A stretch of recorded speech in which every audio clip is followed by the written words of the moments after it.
ದೇಶಕ್ಕೆ ಯೋಧ, ನಾಡಿಗೆ ರೈತ, ಬಾಳಿಗೆ ಗುರು ಒಬ್ಬ ತಾನೆ.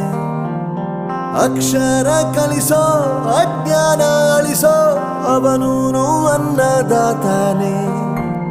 ತಪ್ಪು ಸರಿಯ ತಿದ್ದಿ ತಿಳಿ ಹೇಳಿ ಸಮಬುದ್ಧಿ ನಮ್ಮ ಚಿತ್ತ ಶುದ್ಧಿಯಾಗೋ ಹಾದಿ.